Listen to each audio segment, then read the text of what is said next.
What's up? FutzySmite here. You know what else is here? Smite 2. Finally, a sequel to the game that has captured me for about 8.5 years. I am so hyped for this. Now, I do have a few concerns that I'll talk about, but first, let's just take a look at the trailer. Let's get excited and analyze what we like the best. I can't play the audio because of the music and copyright, but I'll put some music over it. So here we go. Let's take a look. First of all, big jump in game engine.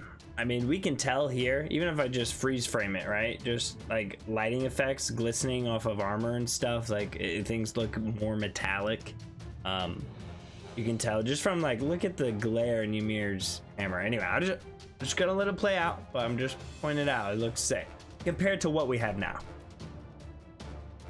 We're getting like cloth physics and all kinds of cool stuff. How to tell.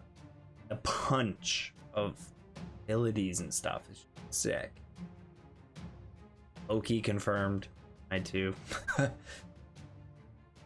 Fun. Check it out. Look on her, looking like a real lion, all that fur. Here, getting some cool attention. Just look at that charcoal.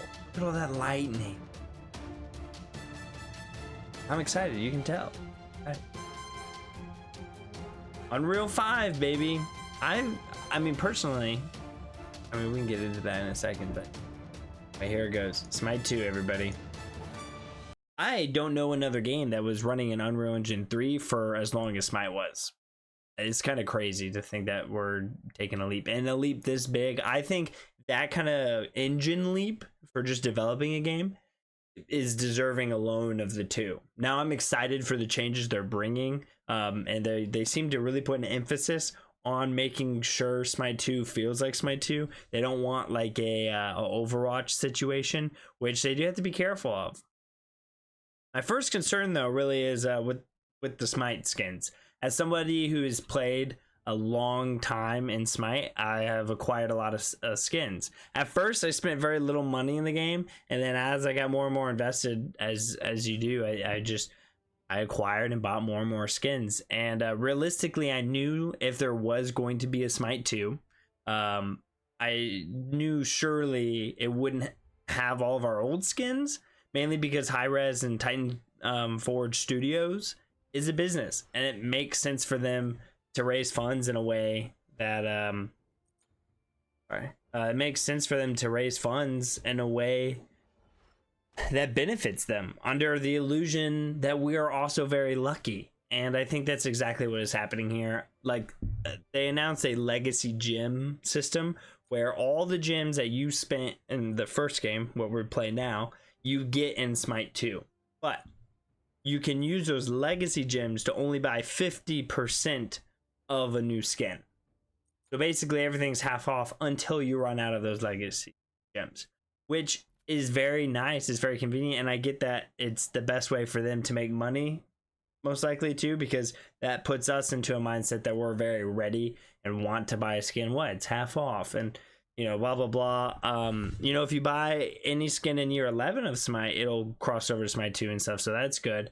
I think that there are some crucial skins to Smite, skins that really fit the identity and like personality that you get when you play Smite. I get a lot of attachment to those things. I would have liked to see something where maybe they took the 3 most popular skins from each god and like threw them over. I know a lot of the community is going to be upset about this, and I think it's just what it is. I mean, I understand two camps. I understand them wanting to just not have to spend that much time on it. They've said it was like 274 years of man time if it takes like 2 months per skin, which I get, but you know, it's crazy.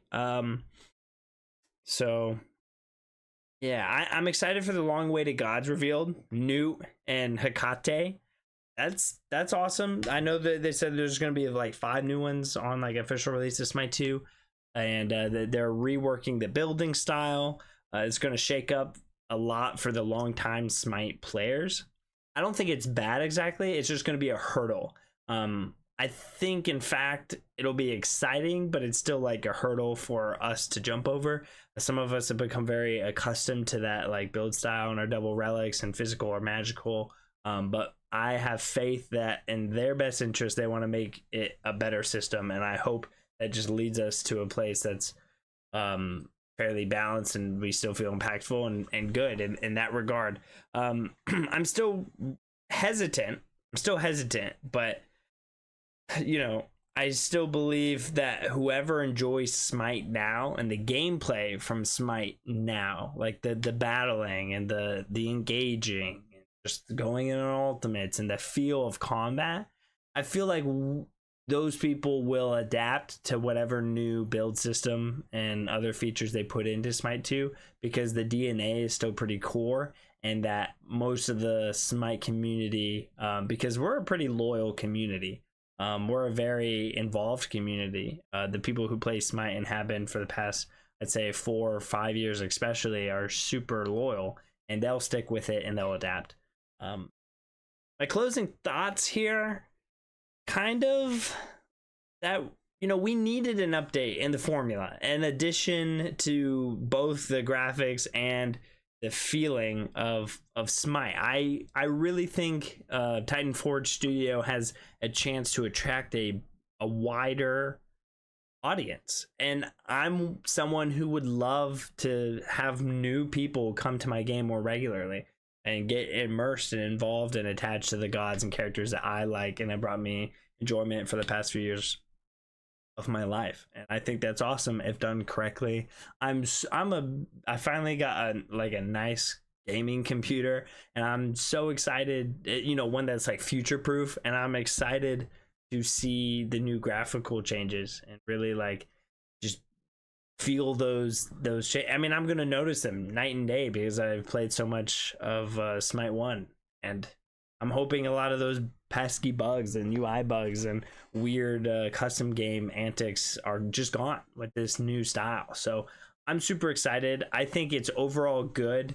There's some drawbacks that the community is just gonna have to deal with, and I certainly am not immune to those pains. I'm really upset that most of my skins are not going to carry over, and the compensation is legacy gems and legacy skins. Now, they did say they were going to honor history players, and there's a way of like tracking your profile, and you get like legacy rewards. There's legacy gems and then a legacy event thing, I believe. And even if you're new to Smite, they'll be able to kind of work towards those rewards before Smite 2. And another thing is Smite 1 will still be going on for a while, at least, alongside Smite 2. And my opinion on that is it'll probably continue until Smite 2 at least catches up roster wise, because Smite 2 is also not going to have all the gods on release. It's going to be a slow drip, a fast drip compared to what we're used to in Smite 1 now, kind of like the early days of Smite, the original Smite. And it's just something we're going to have to snap to it, we're just going to have to get with it. But Smite 1 will be there, and you will be able to enjoy your skins, and I don't think it's going away very fast. I think it'll take at least another year to get Smite 2 into a place that it can replace the original. And that will divide the community a bit. You'll have half people playing one game, half the other, and that will be interesting. But overall, I don't see how this can't be a good thing for us. More possibilities. The game just will feel like a modern released game, and that's crucial for bringing in new people and expanding on the cool, awesome formula that Smite's given me. So it's kind of my closing thoughts here. I'm excited. I know my friends definitely are very vocal about their gripes about it, and everyone's upset with the skins, and so am I. But overall, I think this is a good thing, and most things will come around. I don't see how they have to. I mean, Titan Forge Studios really has a chance here, and I feel like they realize that, and they're gonna really have to nail a lot of what the community wants for this to succeed in the first place. So I am very curious to hear what you guys think and what I missed. So please comment below, interact. I'm trying to grow a Smite community. I'm a fairly new Smite content creator, but I've played Smite for about 8 years now, and I'm, very accustomed to the game. So tell me any glaring things that you notice, or what you're not excited for, or what you're most excited for. I'm not even gonna lie, I'm giving a lot of sloppy right now to Titan Forge Studios, and I'm putting a lot of faith in them. But I'm also going to reserve a part of me that won't be let down if things go south. So anyway, with that, I'm signing off, and I'll see you guys later. Thanks for listening, and have a great day.